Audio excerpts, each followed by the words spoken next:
Hola, ¿cómo les va? Buenas tardes, noches, como decimos siempre con Eduardo. Bueno, nos vamos acercando al final y nos vamos acercando ¿Cómo al final? Al principio del al fin. final del programa y al principio, sí, y nos vamos acercando al final. Vamos a jugar con las palabras antes de... Últimamente me dedico a joderlo un poco, No, ¿no? me Cada parece vez. perfecto. Vea, mire, yo jugué con las palabras 30 años, así que usted puede jugar conmigo con las palabras. Es más, el primer invitado, un tipo brillante, porque fue alumno mío, un tipo de primera, también escribe, juega con las palabras. A veces lo podemos Bueno, apretar un poco está bien. respecto al futuro por esa Argentina grande que supimos conseguir. Sí, Decía así, era así, pues ya me algo olvidé, así, como sí, no se algo así, canta, algo ¿vio? así. Era así. Bueno, me parece bárbaro, yo estoy muy contento. Lamento no poder estar el domingo porque yo no tengo la bandera argentina, pero tengo de Racing, que es parecida. Pero me voy. Usted me va a mandar todas las grabaciones, Por todo, supuesto, por supuesto. porque usted va a ir seguramente. Y, ay, no, mejor que me ría. Y para ser un poco más serios, está con la casta. Indudablemente, ya lo hemos comentado, Pero cada vez sí, más. es Voz Populi, este tema que los terceros y cuartos se han transformado en los armadores. Y ahora está tratando, porque me parece que va tomando conciencia que con la minoría que tiene en la Cámara de Diputados, en el Senado, no tiene una sola provincia. Bueno, se le va a hacer difícil lanzarse al ruedo con la ferocidad con que planteó en la campaña. Todo el mundo le reconoce que ganó en buena ley y que ganó diciendo lo que pretende hacer. ¿Lo podrá hacer? Bueno, ese es un tema, me parece que ya hacia la política, a las instituciones, a conocer la realidad económica social, al vínculo que tiene con los grupos de poder económico y financiero, qué tipo de respaldo va a tener su admirado Estados Unidos, para, no el suyo, el de Estados Unidos.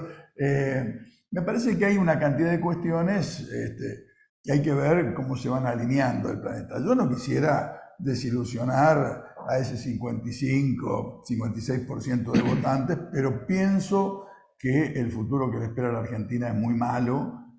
Nosotros lo hemos sostenido durante los 100 programas que nos anteceden a este.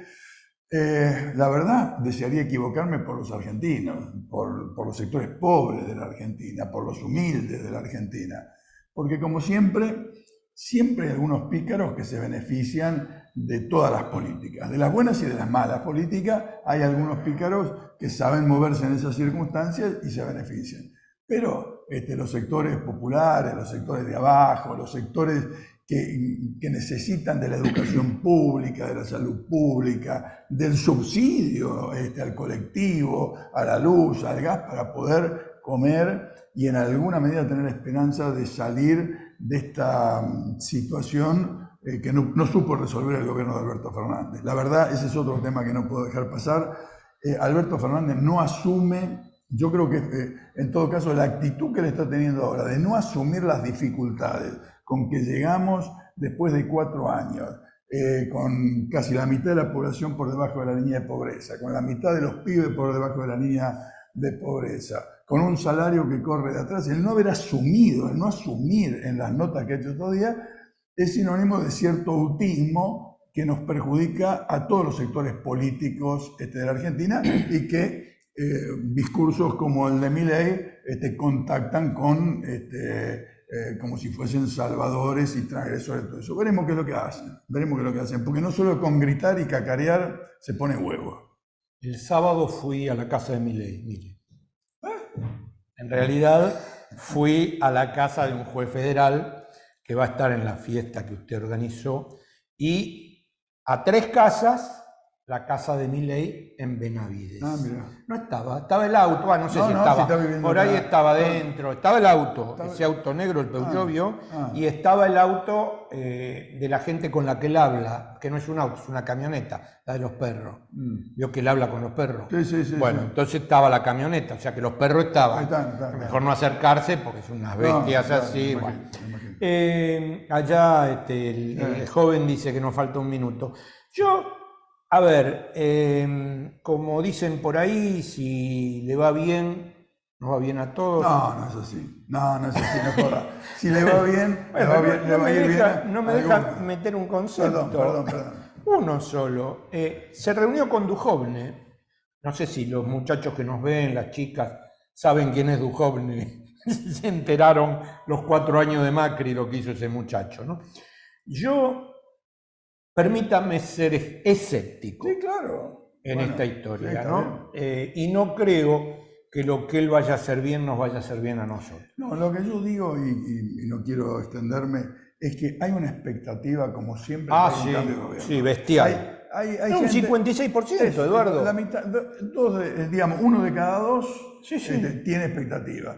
Entonces, que hagan su propia experiencia, por algo votaron. Yo creo, igual que usted, yo soy escéptico, estoy preocupado, me parece que esto no va a andar bien, pero hagamos la experiencia. Eduardo, yo no bardeo el voto de la gente. No, claro. Para nada, no lo hice nunca. Nunca, Ganara el que ganara. Sí, claro. Pero, punto suspensivo.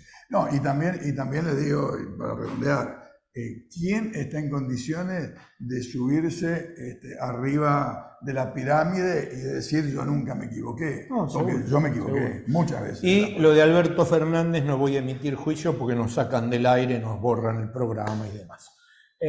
Comenzamos con usted con un programa distinto, con invitados nuevos, pero que seguramente le va a gustar.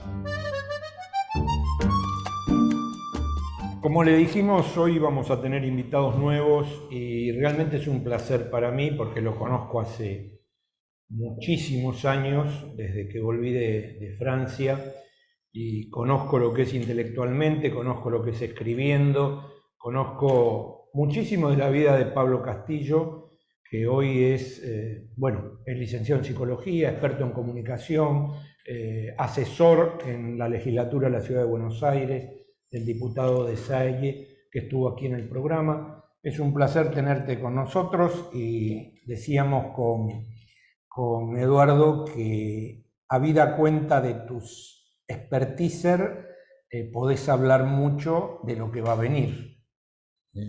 Yo sigo pensando que el que ganó es psiquiátrico, pero esa en mi posición no tiene por qué ser la del 56% que lo votó. Mínimamente es imprevisible.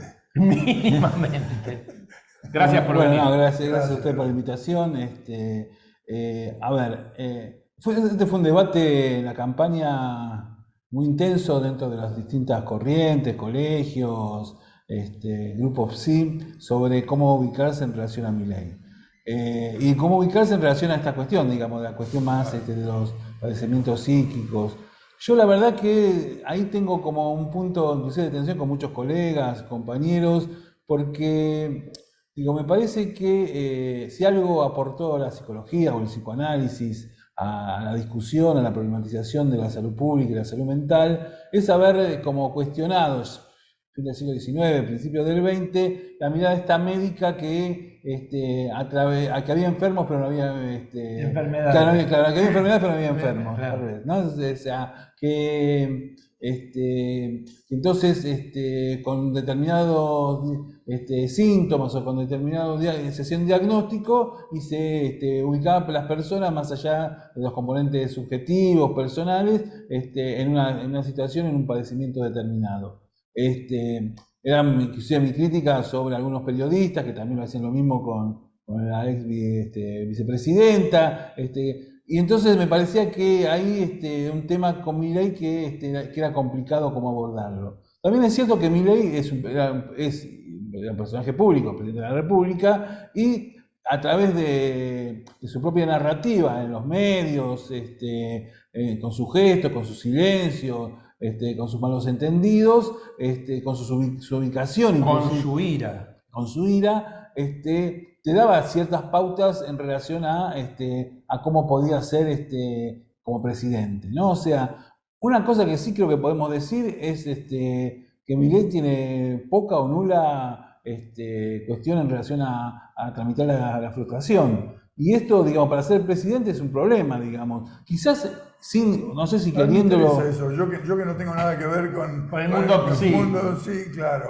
¿Cómo sería que...? Claro, digo, o sea, ante cualquier, digo, él tuvo, en general, iba a programas donde tenía periodistas amigables, vamos a decir, Sí. ¿no? O sea, o que no tenía una atención particular con él. Pero en el debate, por ejemplo, se vio, yo creo que la estrategia de Massa fue correcta, de salir, la mejor defensa es un buen ataque, digo, sobre todo en el campo económico, y él se ubicó en un lugar secundario, digamos, como bueno, respondiendo. Él podría haber dicho a los 2 minutos, bueno, Massa, dame cuenta de la situación económica, Claro, vos, claro. digo, vos querés ser presidente con 140% 30% de inflación. y sin embargo contestaba uno por uno el planteo, el diseño que le armó Massa, digamos. ¿Eso está estudiado, te parece? ¿O es parte de su personalidad? No, yo creo que es parte de su personalidad, que no fue una... okay. O sea, yo creo que a él le sirvió en términos comunicacionales esa actitud de aparecer como avasallado por Massa. Digo, fíjense que si nosotros, inclusive yo, digamos, la evaluación que hacíamos de ese debate era que Massa lo había arrasado prácticamente. Claro, inclusive todos los medios, aún los medios sí, partidarios. partidarios y aún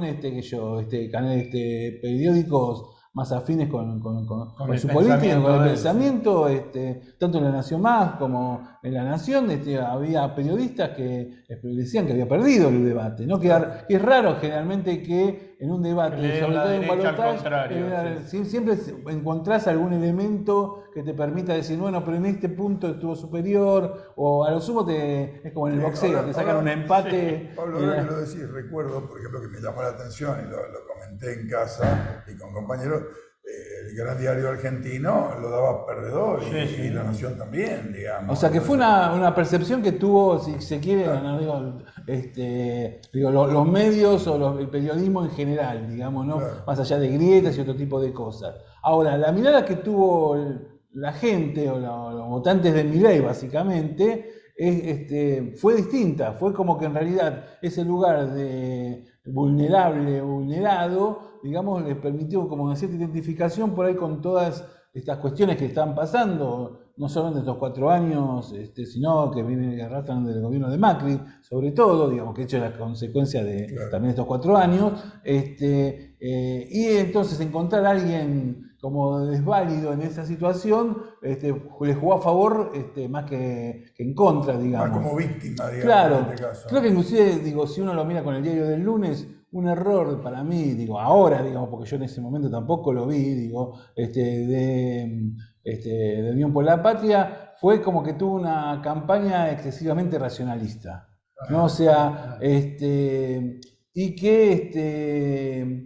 inclusive, digo, si se quiere una foto de eso, es el cierre de Massa en el colegio de Carlos Pellegrini, digamos, que es un colegio de la élite porteña, no digo, o sea... De la clase media alta elegida. Claro, y el otro punto que me parece que por ahí usted maneja más que yo, digamos, esta cuestión de oponer 2 modelos de sociedad, que para mí existen 2 modelos de sociedad, no estaba internalizado o sea, el modelo que supuestamente sostenía Massa no estaba internalizado como que los nombres, los significantes que esos modelos expresaban, Estado, no sé, una mayor y mejor distribución de la riqueza, etcétera, estaban correspondidos con la práctica. Digo, lo cual hacía que la gente podía votar a Kicillof y a las 2 semanas votar a Milei, claro. digamos, sin ningún tipo de contradicción. De hecho, pasó. Por eso pasó. Entonces, esta cuestión tampoco estaba instalada como eje, digo. Creo que hay una cosa inclusive interesante para no hacer esta cuestión de recriminatoria o de autocrítica, que siempre parecen más carnicerías que otra cosa, sobre todo cuando estás muy cercano al fenómeno y todavía tenés entre tristeza, bronca, decepción.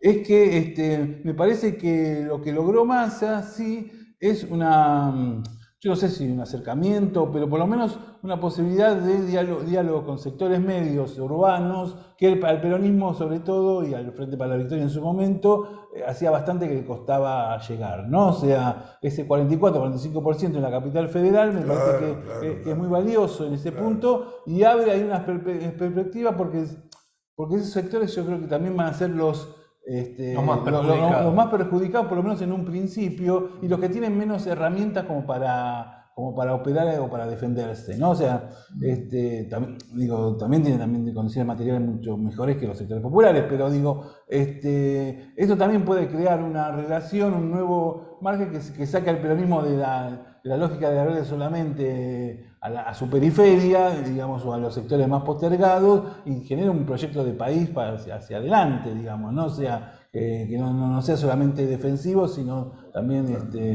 ofensivo. Sí, y transformador, porque a mí me parece que ahí, Pablo, pensando en voz alta, está todo muy calentito como para uno pensar con la cabeza muy fría, pero me da la sensación, y lo decís vos, lo dicen la mayoría de los dirigentes políticos de Unión por la Patria, no digo que lo asimiló, se separan mucho de la cosa identitaria, igual que acá mi amigo.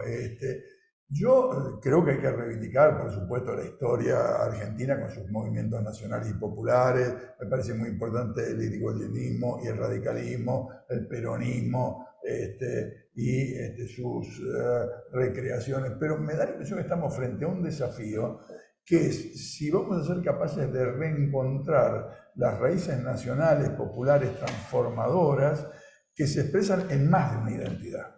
Y vamos a ser capaces en esta etapa de parir algo de representación donde la gente no pueda cuestionar con facilidad si el político lo que dice lo hace, si es honesto o no es honesto, porque también hay cosas que acá nos han afectado.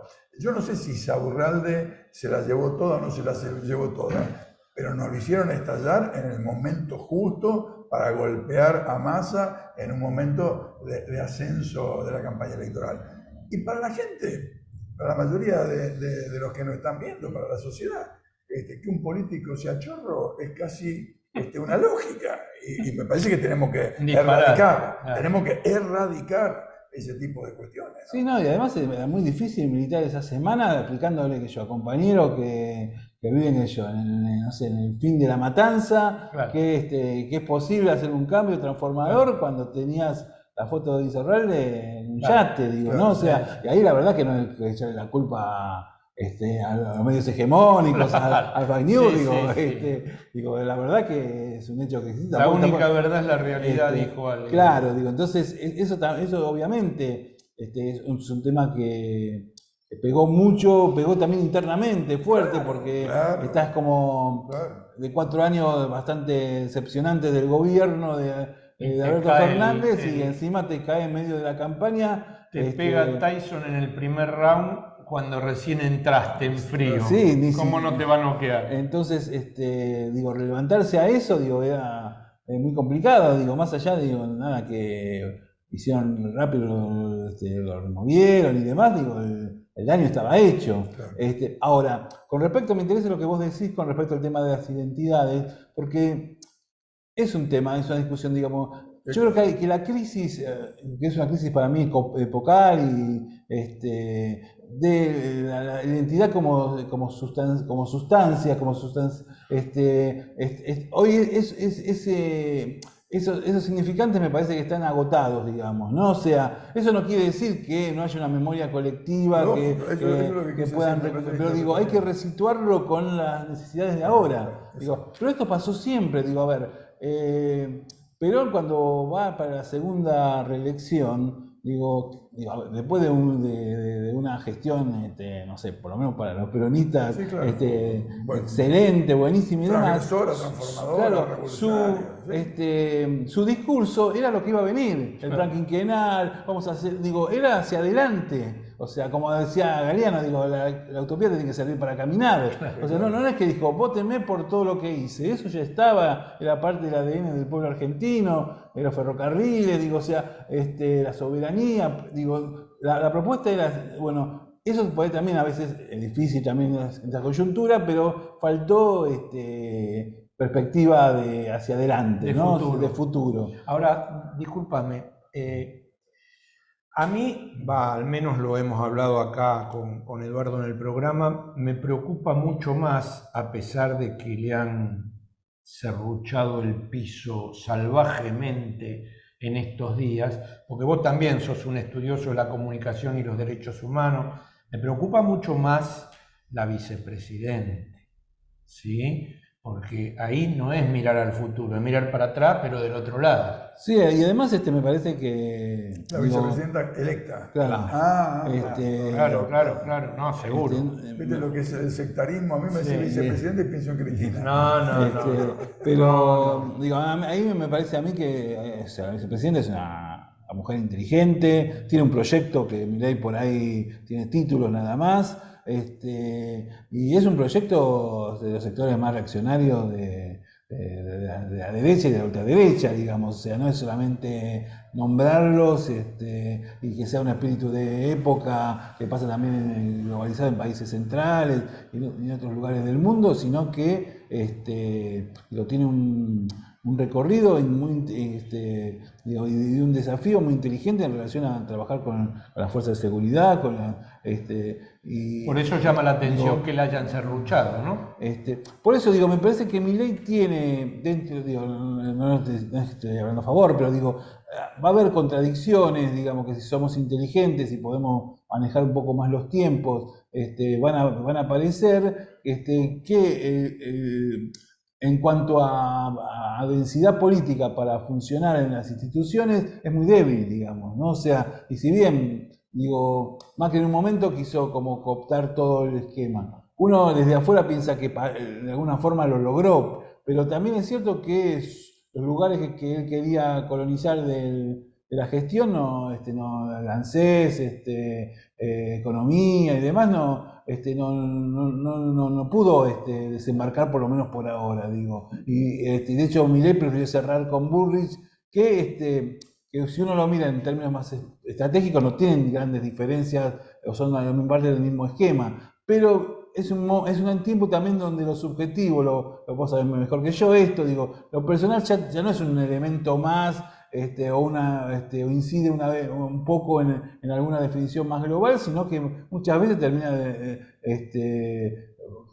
definiendo un mapa y un posicionamiento de grupos, cuestiones que se dan por diferencias internas, por celos, por narcisismo.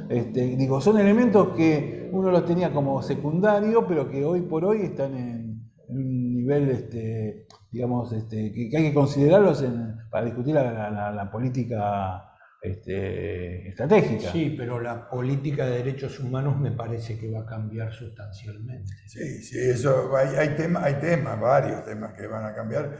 Hay que ver cómo va evolucionando la relación con el sindicalismo, la relación con la representación simbólica de los derechos humanos que vos hacías referencia, con los movimientos sociales.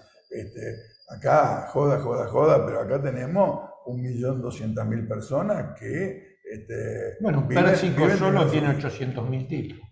Claro, bueno, por eso digo, hay como un tema que hay que ver cómo se para esta nueva gestión frente a esta realidad. Hay un discurso y va a haber una realidad que hay que ver cómo la maneja. Sí, porque aparte lo que vos decís es totalmente cierto, es una realidad que preexiste, digo, no es que la realidad ahora se desapareció y es todo simbólico. Claro.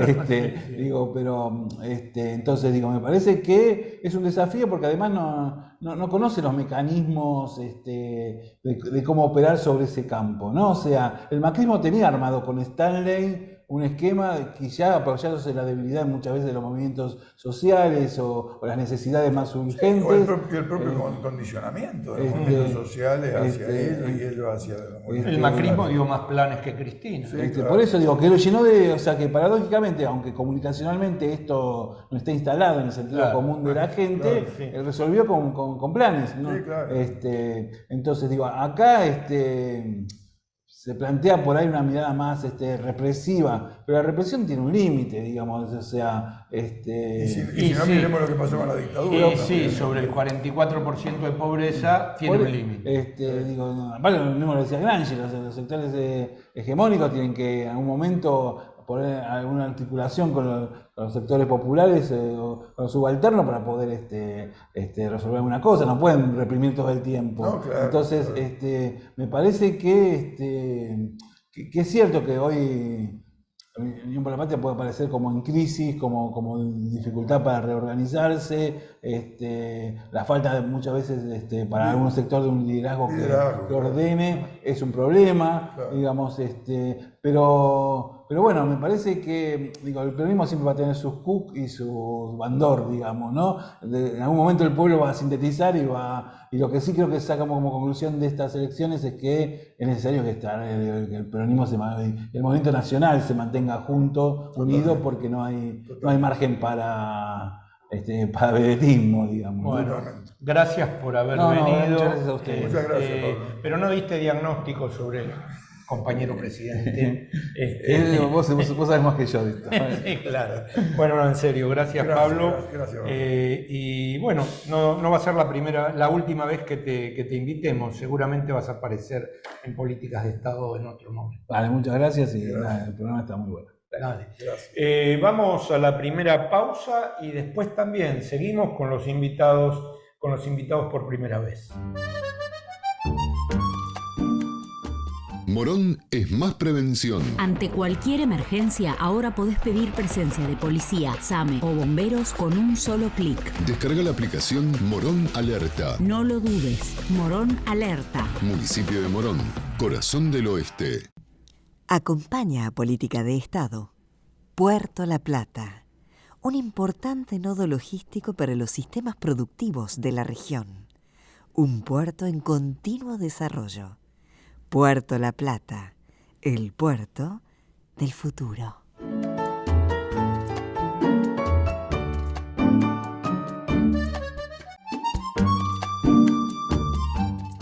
Bueno, dijimos al principio en la editorial con Eduardo que teníamos invitados nuevos. Ivonne Blasandel depende de cómo se use el verbo, la esposa de un querido amigo y que estuvo invitado varias veces al programa, Federico Delgado. Yo la invité personalmente a que hablara del último libro de Federico, Politeia, que usted está viendo en cámara.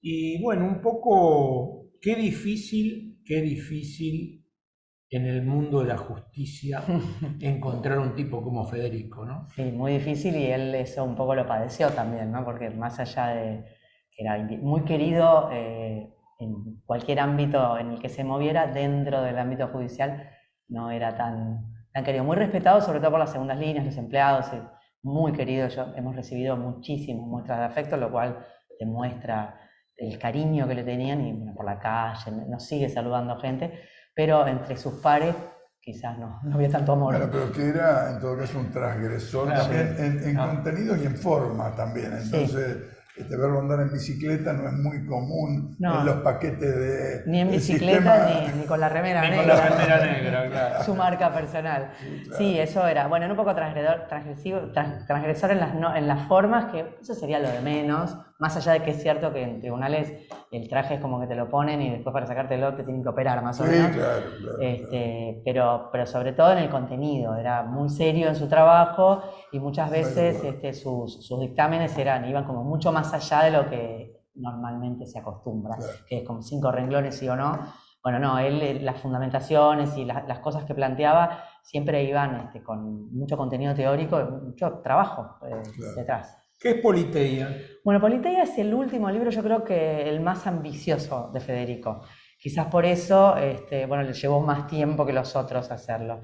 Este libro surgió cuando él se fue a estudiar un tiempo a Girona, en el año 2019, perdón, y surgió viendo la Argentina de lejos. Viste que cuando uno se aleja, pones la distancia, lo ves desde otra perspectiva. Él la venía pasando complicada acá, tenía una serie de denuncias, que bueno, ya no vienen al caso, pero está.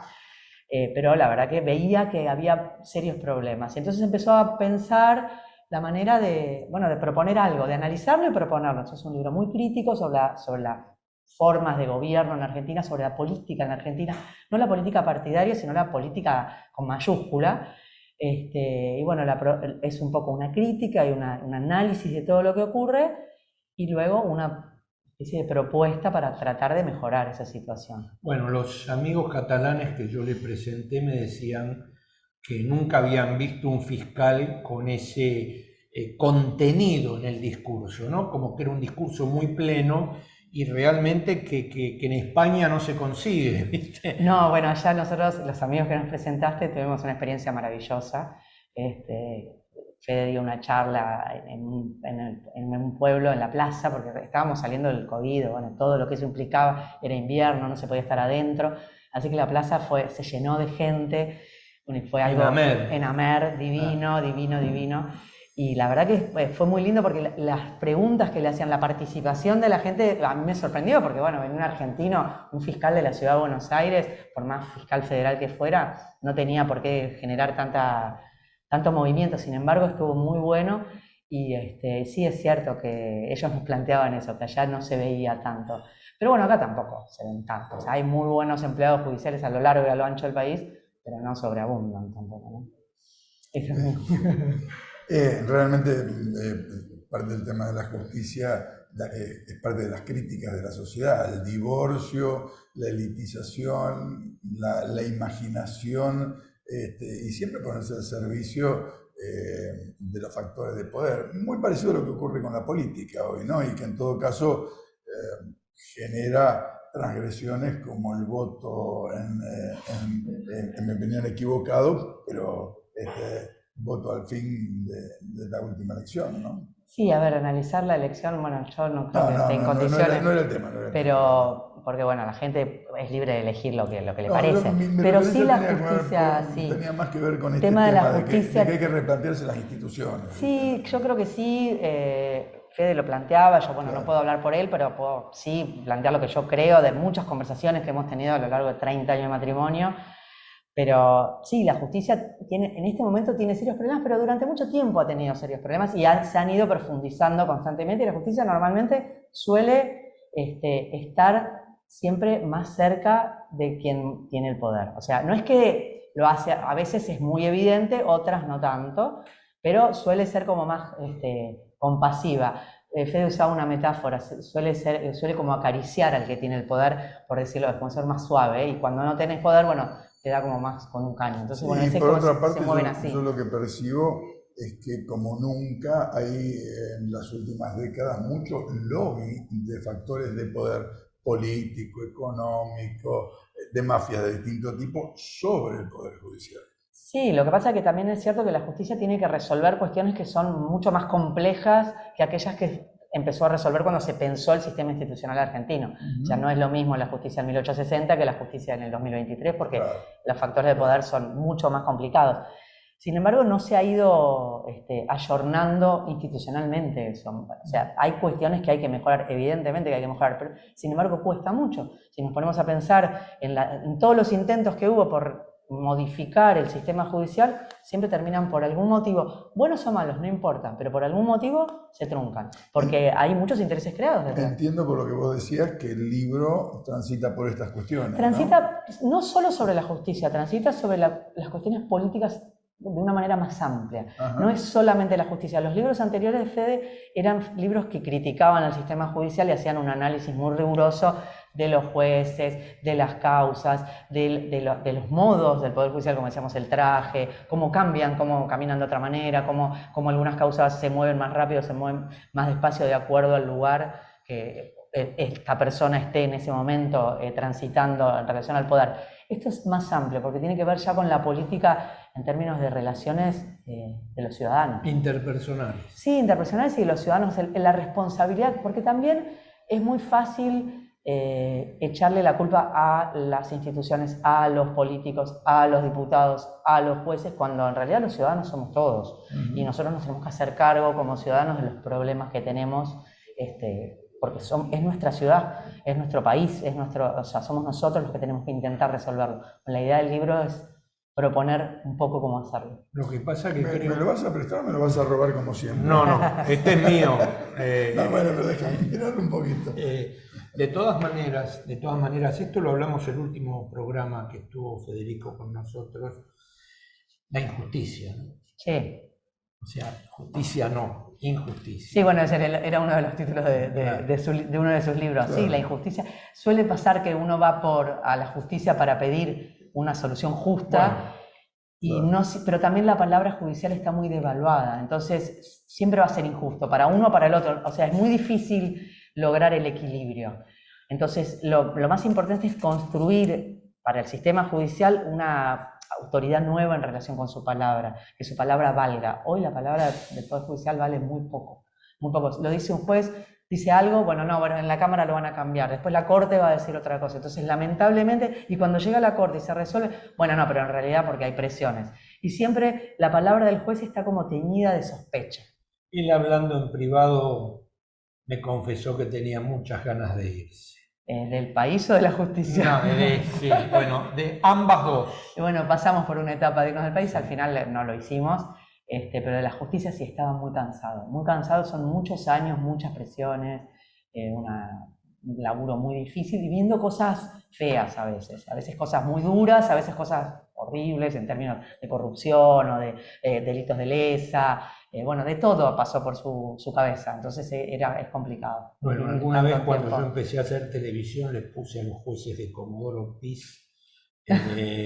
los jueces de la 4x4. Sí. Porque todos tenían una 4x4. Sí. Entonces, Ivonne, gracias por venir. De verdad, muchas gracias. Vamos a leer el texto. Te voy a devolver el libro. Se agradece. Se agradece a la editorial la buena onda que le han puesto, porque este es un libro que salió con Fede ya muerto, y se laburó a contrarreloj para que salga. Nadie se muere a tiempo, no, dicen los psicoanalistas, pero me parece que estos 4 años que vienen no la hubiera pasado bien. No, seguramente no, pero bueno. Me parece, pero hubiera sido mejor. Si estuviera acá. Bueno, gracias por invitarme. Gracias, Ivonne. Vamos al último invitado de Políticas de Estado. Y bueno, esta nota la queríamos hacer con Eduardo y acá estuvo Ivonne, la mujer de Federico Delgado. Bueno, en este último bloque, entonces tenemos un amigo ya ha estado en el programa con nosotros, Enrique Fernández Quintana, cordobés, amigo, un luchador de toda la vida, un tipo que la pasó duro, estuvo preso muchos años, y no por robar, sino por defender ideas. Le mataron al padre. No estamos hablando, son esas heridas abiertas que a veces el negacionismo quiere olvidar. Pero él, que es abogado, se ha especializado en el tema de cooperativas y mutualismo, tiene un rol activo en el instituto, en la Federación de Mutuales de la provincia de Buenos Aires, en Córdoba. Es un militante que le gusta andar por todo el país, también me consta, porque una vuelta dijimos, vamos allá 600 kilómetros adentro de Salta, y ahí estábamos.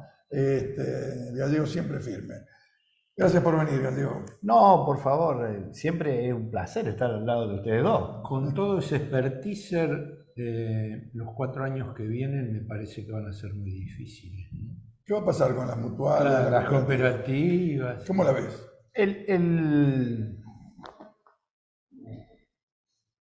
La primera prueba de fuego va a ser si sorteamos el tema del impuesto a las ganancias. Entonces, en el presupuesto, dentro del presupuesto están las entidades que tienen exenciones de ganancias. siempre en la época del gobierno de Macri era sacarle las exenciones, ¿no? Sacarle las O sea, exenciones. que pongan ganancias como que paguen ganancias como cualquier Entonces eso empresa. significaba romper la naturaleza jurídica de las instituciones sin fines de lucro. Porque si vos le sacás las exenciones a las entidades sin fines de lucro que están en el Código Civil, es decir, los clubes, las bibliotecas populares, las asociaciones civiles, las fundaciones como la Favaloro, para poner un ejemplo, no de las buenas vendría a ser, las cooperativas y las mutuales, se les rompería o tendrían la posibilidad de romper la naturaleza jurídica. O sea, dejarían de existir como tales, como entidades sin fines de lucro, porque si nosotros no tenemos ganancias, las cooperativas ni las mutuales obtienen ganancias. La primera prueba de fuego que creo que se va a sortear positivamente es eso. ¿Y por qué intuís de que han dicho ya, perdón, yo para un prejuicio dije intuís, ya alguien anunció? Porque la verdad que sí hay que reconocer de este presidente electo es que no tiene filtro, ¿no? Filtro. Esa era Es la decir, palabra. no hay nada concreto sobre este tema. Lo concreto es decir, la no mayoría en la Cámara. Claro. Es decir, el compromiso de todas las instituciones que han venido dando un voto positivo a la no retiro de las exenciones de ganancia, bueno, por lo menos los mismos partidos están. A lo mejor habrán cambiado los representantes, pero están los partidos. Y para las cooperativas, sorteando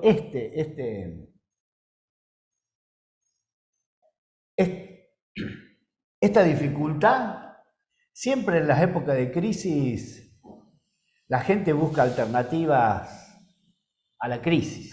Claro. Y las asociaciones populares son las alternativas a las crisis. Y nosotros podríamos definir, es decir, las grandes cooperativas que aparecieron con los inmigrantes, como las de servicios públicos, o las de seguro, o las lácteas, etcétera, etcétera. Tenemos también las cooperativas que nacen de la necesidad de la gente, ¿no? Ya en 2001 ya tenemos las experiencias de cooperativas que todavía, cooperativas de trabajo, de empresas recuperadas, que todavía están funcionando y funcionan a las mil maravillas, ¿no? O sea, vos decís que la gente en épocas de crisis tiende a acercarse a las cooperativas. Y yo, es decir, la gente necesita organizarse socialmente y se van a organizar socialmente. Las cooperativas en sí es comunidad. Si ustedes, es decir, van al origen de las cooperativas de servicios públicos, el Estado no llegaba a esos pueblos. Quizás, ¿no? perdóname, cuando uno le habla a uno del Gran Buenos Aires, un porteño, no entiende No mucho entiende. esto. Pero en el país, las cooperativas de servicio que prestan electricidad, agua, luz en muchos casos. Vayamos a Provincia de Buenos Aires. Provincia de Buenos Aires, que todo el mundo sabe, hay 3.400, 3.700 instituciones entre cooperativas y mutuales, pero le prestan a 12 millones de bonaerenses, le prestan el servicio. Mira. Es decir, entre cooperativas, 12 millones, no estamos hablando de poca gente. A nivel nacional, las cooperativas y mutuales le prestan servicio a 27 millones de argentinos. No hay estructura social que tenga ese acercamiento a la población. Y tampoco hay políticas públicas descollantes que atiendan a este sector. ¿Y las cooperativas y las mutuales reciben algún tipo de ayuda del Estado o son autogestionarias y se la bancan? Nosotros tenemos el Instituto Nacional de Asociativismo y Economía Social, de un ente autárquico, debe ser el más barato para el Estado Nacional, el más económico. El 80% de su presupuesto es bancado por cooperativas y mutuales. Y solamente el 20% lo pone el Estado en su presupuesto. 155 mil millones de pesos el crédito, el 15% del Producto Bruto Interno. 15% del Producto Bruto Interno es de cooperativas y mutuales. Es mucho, ¿eh? Es mucho. Si ustedes a eso, y vos que conocés por tu expertise futbolera, le agregás los clubes. Bueno, Es el 33% del Producto Bruto, lo manejan las entidades sin fines de lucro. ¿y entonces por qué los quieren convertir en sociedades? Mira qué pregunta estúpida que te hago, ¿no? Porque yo que no entiendo nada de eso. O sea, Racing está gerenciado, lo que pasa que es mentira que es un club social y deportivo. Pero bueno, está disfrazado. Talleres ni hablemos. Pero, ¿viste que hay una ola así como que se viene en la CCA? Mira, yo creo que es muy fuerte el tema, como siempre, las grandes políticas está pensada en lo que sucede en Buenos Aires. Pero yo te podría decir que aproximadamente el 80% de los clubes en nuestro país está sostenido por mutuales. Miren, ¿viste? Soy vicepresidente de una federación de mutuales de la provincia de Buenos Aires.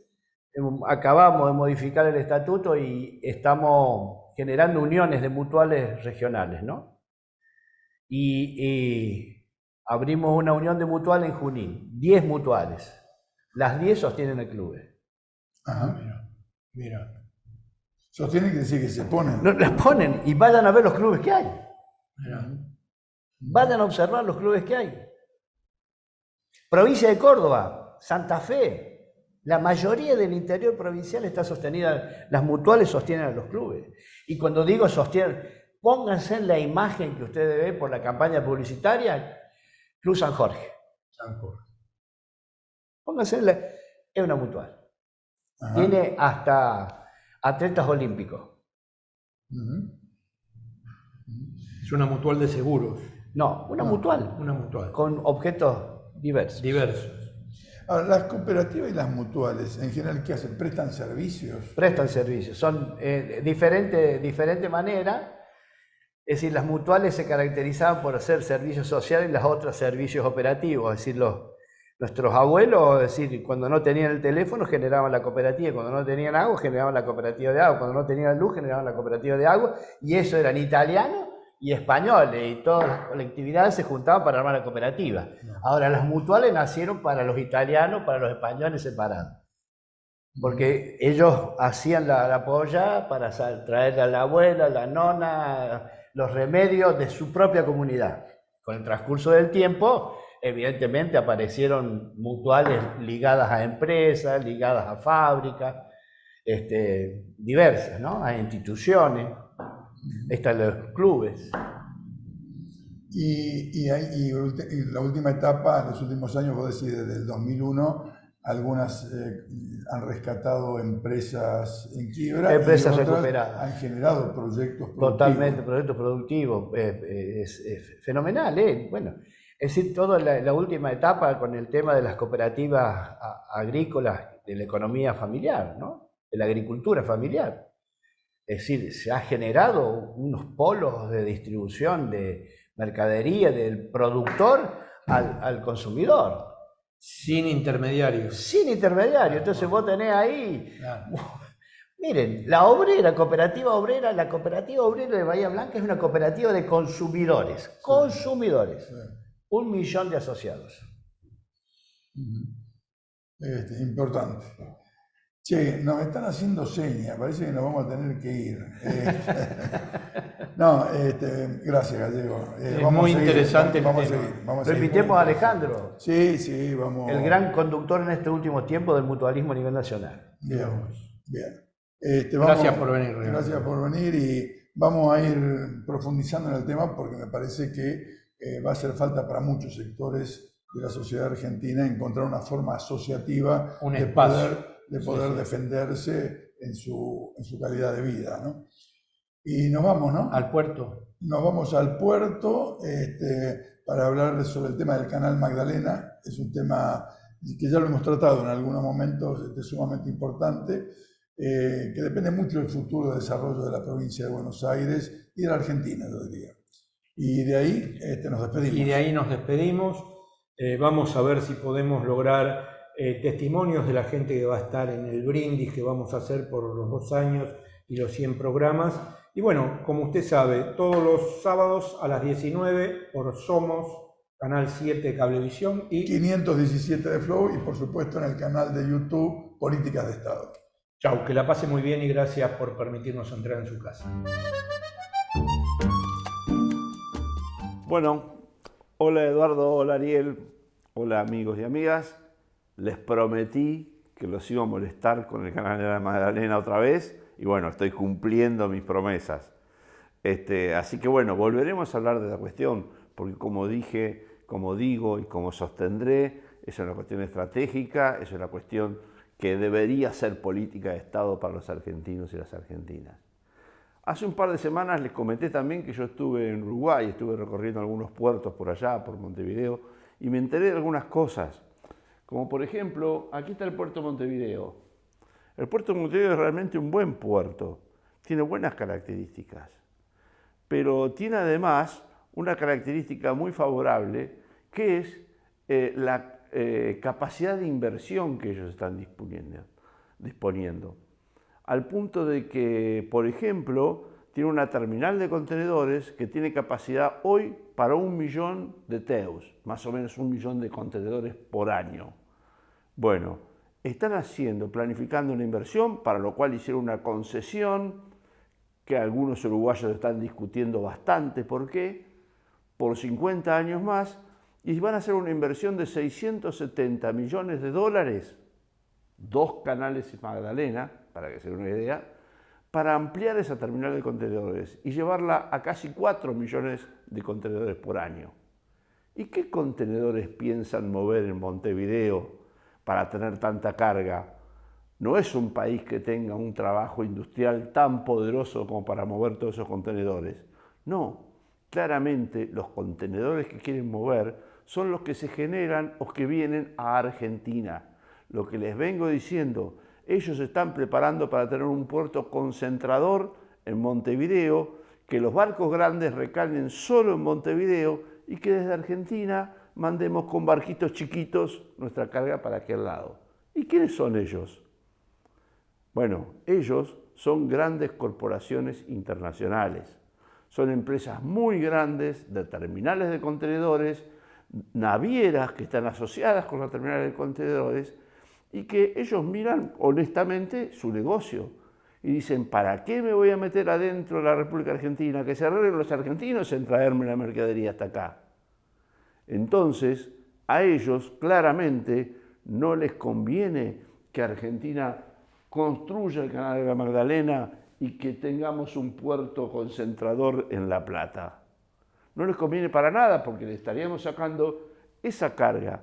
Hoy el puerto de Montevideo, más del 50% de la carga que mueve, cerca del 60% de la carga que mueve, son cargas que se originan o que tienen destino en Argentina, en la zona núcleo de producción de la República Argentina. Entonces, es eso con lo que ellos están contando para ese desarrollo. No los uruguayos, sino estas empresas multinacionales que cuando empezamos a ver las conexiones entre ellas, están conectadas, la naviera, la terminal de contenedores, la dragadora. Entonces ellos no quieren el canal Magdalena, como tampoco quieren que se hagan contratos o concesiones importantes a las terminales de contenedores del lado argentino. Casualmente ocurre que los contratos en Buenos Aires se prolongan por 2 o 3 años. Bueno, 2 o 3 años es lo que necesita las inversiones en Montevideo para llegar a estar operativas. Bueno, estemos atentos a estas cuestiones, seguiremos charlando, pero ahí empezamos a encontrarle la pata a la sota.